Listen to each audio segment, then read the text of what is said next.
Hey Sean, have you ever wondered why good people sometimes do bad things? Today we are going to explore a very deep and important question in our universe. We'll talk about the banality of evil, the incredible power of your own thought, and how to navigate the heavy gravity of the crowd. Remember this one truth: monsters don't create evil, Sean. Ordinary people do. Let's talk about why, and how you can protect yourself. Let me ask you about a very specific feeling. Have you ever laughed at a joke that felt completely wrong, just because everyone else in the room was laughing? You tell yourself, everyone else was doing it, so I just followed along. You felt the mood of the room and got swept up in its gravity, even when your gut was telling you to stop. And then comes that lingering afterthought in the quiet: why did I just do that? Today, I want to explain exactly why this happens, and the only way to stop it. In 1961, a philosopher named Hannah Arendt reported on the trial of Adolf Eichmann, a Nazi bureaucrat responsible for the deaths of millions. She expected to see a terrifying monster. Instead, she found an ordinary, boring clerk. His only defense was, "I was just following orders." This led to her core insight: evil does not come from special monsters hiding in the dark. It comes from ordinary people who simply stop thinking. Let's look at how easily our minds can be hijacked by the illusion of authority. In 1961, psychologist Stanley Milgram tested human obedience. In his setup, a teacher was ordered to give escalating electric shocks to a student for wrong answers. The student screamed in pain, but a man in a white lab coat simply said, "Keep going. I take responsibility." Shockingly, 65% of ordinary people administered fatal levels of shock simply because an authority figure told them it was okay. Sometimes, it isn't just authority, it is the trap of the situation itself. In 1971, Philip Zimbardo ran the Stanford Prison Experiment. Normal college students were randomly assigned to play guards, or prisoners. On day 1, they were just normal students playing a role. But by day 6, the guards became genuinely cruel, and the experiment had to be abruptly shut down. The core insight here is that bad people don't necessarily do bad things. Bad situations turn normal people bad.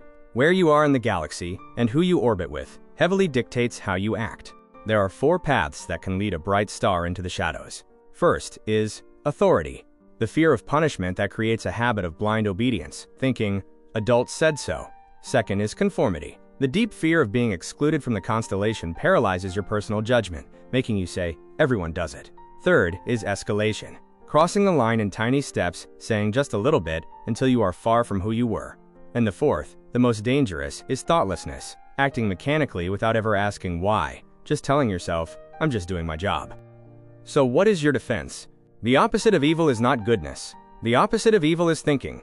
Eichmann's true crime was that he acted like a machine, never pausing to ask what his actions meant for others. Remember Socrates from episode 8? The unexamined life is not worth living. The strongest resistance to evil is thinking. Asking yourself, "Is this right?" is the ultimate shield, and the only way to keep your humanity intact. Let's apply this to something closer to your world: school bullying. In these cosmic storms, there is usually one leader, one victim, and many bystanders. The illusion is that bystanders think they are innocent because they aren't the ones throwing the punches. They are just afraid of being the next target. But the reality is stark.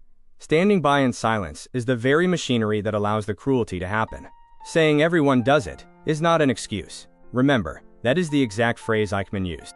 Think back to episode 12, Sean, the tale of 2 followers. The blind follower acts purely on the gravity of "everyone is doing it." They execute orders without doubt, absorb group pressure, lose their personal standards, and never consider the end result of their actions. But the critical follower is different. They pause to ask, "Is this actually right?" They evaluate requests against their own morals, maintain their own baseline even when the group is loud, and always consider, "What happens if I do this?" To be a critical follower, before you join the gravity of the crowd, pause and run your actions through these 3 guiding stars. First, empathy, the veil of ignorance.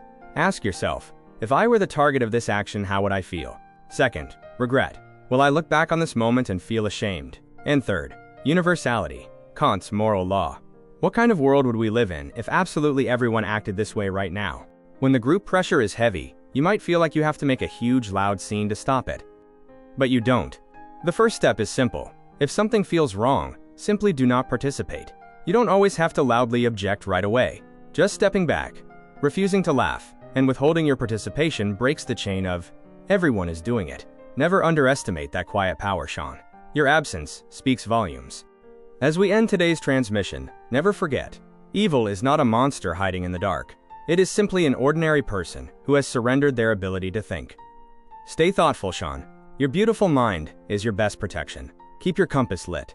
Next week, we'll talk about how the words you choose can build up or tear down a whole universe. In The Power of Words. Love, Dad.